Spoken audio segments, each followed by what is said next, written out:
الحمد لله رب العالمين، ونصلي ونسلم على أفضل الأنبياء والمرسلين سيدنا ومولانا وحبيب قلوبنا محمد صلى الله عليه وسلم. إن القرآن كتاب أنزله الله سبحانه وتعالى على قلب محمد صلى الله عليه وسلم في 23 سنة، لكن هذا الكتاب عندما نقرأه فله حقوق. كما تعرفون أن لكل شيء حقوق، وقرآن له حقوق. المفسرون كتبوا أن القرآن له 5 حقوق. حقه الأول أن الإنسان يؤمن به ما فيه، ويفهم ما فيه أو لا يفهم، ويؤمن بهذا الكتاب أن ما فيه فهو حق وليس فيه ريب، لأنه كتاب الله، والذي أرسل هذا الكتاب هو خالقنا، وموضوع هذا الكتاب هو إنسان. موضوع هذا الكتاب هو إنسان، فلذا ما فيه فهو يتعلق بالبشر والإنسان. فلذا بعض الأشياء إنسان أحيانا عندما يقرأ القرآن فلا يفهم. مثلا القرآن حرم لحم الخنزير، فهل يمكن الإنسان يسأل لماذا حرم الله سبحانه وتعالى خنزير أو لحم خنزير؟ الرغم أن خنزير لحمه وشكله وصورته مثل البقرة أو الجاموس، فلماذا إنسان يأكل لحم جاموس أو بقرة لكن لا يأكل لحم خنزير؟ لماذا؟ فهذا البشر لا يستطيع أن يسأل الخالق لماذا، لأن الله سبحانه وتعالى خلق جسم الإنسان وكتب ومنعه أن يأكل لحم خنزير، فظاهرا إنسان ما يفهم لماذا، لكن الله سبحانه وتعالى خالق خنزير وخالق بشر، فهو يعرف ويعلم الله سبحانه وتعالى ما هو الشيء الذي يضر الإنسان ولا ينفعه، وما هو يفيد الإنسان وهو ينفعه. فلذا الله سبحانه وتعالى رحيم بعبده أو بالعباد. فلذا كل إنسان الذي يؤمن بهذا القرآن فهو حقه من حقوق القرآن. الحق الثاني أن هذا الكتاب باللغة العربية، فهناك 29 حرفا، وهذه الأحرف الهجائية يعني كيف إنسان ينطق بها، فلا بد أن يتعلم حروفا ثم كلمات ثم آيات، وهكذا إنسان ويقرأ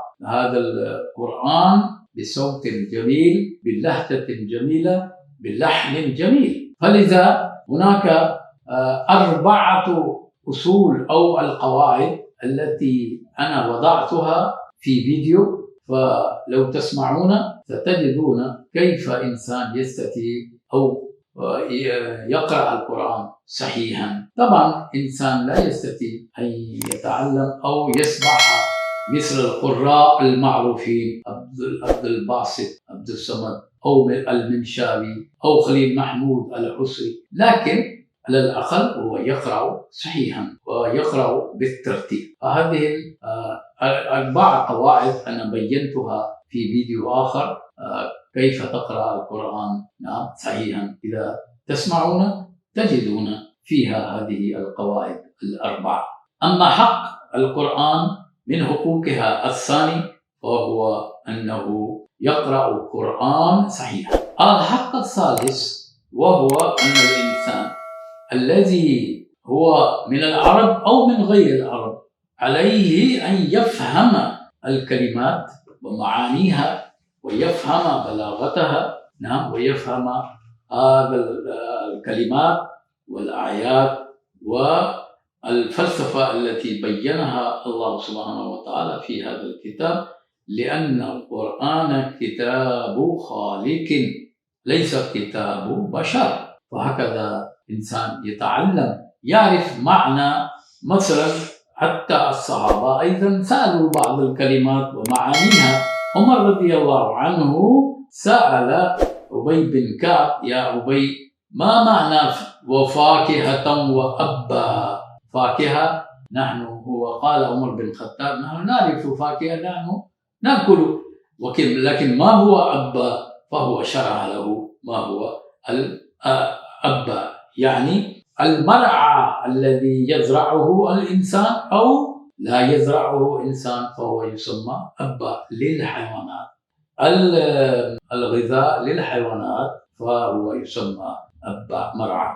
هكذا إنسان يحاول أن يعرف معاني الكلمات. ثم حق الثالث من حقوق القرآن أن الإنسان أو المؤمن هو ماذا يعمل؟ هو يعمل حسب ما يفهم من القرآن عمل، لأن هذا الكتاب كما ذكر الإمام المودودي رحمه الله أن هذا الكتاب لا يمكن واحد يفهمه إلا وفي ميدان العمل، في ميدان العمل، لأن الإنسان لا يستطيع أن يفهم. فلذا الله سبحانه وتعالى أرسل رسولا، ورسول صلى الله عليه وسلم هو كان يشرح ويعمل والناس ينظرون إليه. مثلا إقامة الصلاة، كيف إنسان يقيم الصلاة؟ فلا بد هناك نموذج أو مثال. فالرسول صلى الله عليه وسلم بين أن في الحج، وهو حج قام بحج مرة واحدة وقال للناس أيها الناس خذوا عني مناسككم. أو الرسول صلى الله عليه وسلم قال صلوا كما رأيتموني أصلي، كما يعني رسول الله عليه وسلم يركع ويسجد نعم ويقرأ، فالناس هكذا يفعلون. فإذا هذا الكتاب إنسان لا يفهمه إلا بالعمل، فلذا الرسول صلى الله عليه وسلم شرح هذا الكتاب عمليا بالعمل، والصحابة رعوه وعملوا كما الرسول صلى الله عليه وسلم عمل. إذن هو كتاب انقلاب وكتاب عمل. هذا الكتاب بهذا العمل يرفع الأقوام ويهبط به الآخرين. الذين يعملون فهذا الكتاب يرفعهم، والذين يتركونه أو لا يعملون حسب ما يريد القرآن فهذا القرآن يهبطهم.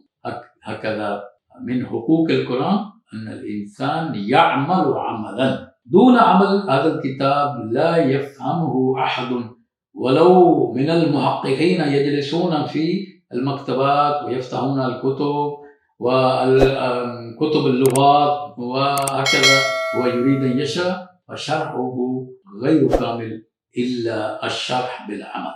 والرسول صلى الله عليه وسلم 23 سنة وعمل عملا أمام الناس. ثم الحق الأخير وهو الخامس أن الإنسان عندما فهم نعم وعمل لا بد أن يأخذ دعوة القرآن ويذهب إلى العالم ويبلغ ما في القرآن، لأن الرسول صلى الله عليه وسلم قال بلغوا عني ولو آية. إذا دعوة القرآن وسنة رسوله صلى الله عليه وسلم. الإمام المودودي قال خذوا دعوة القرآن وسنة رسوله واذهبوا إلى العالم وافتحوا العالم بدعوة القرآن. وهذا القرآن هو الذي بقي بعد 14.5 قرن تقريبا ما نزل على محمد صلى الله عليه وسلم.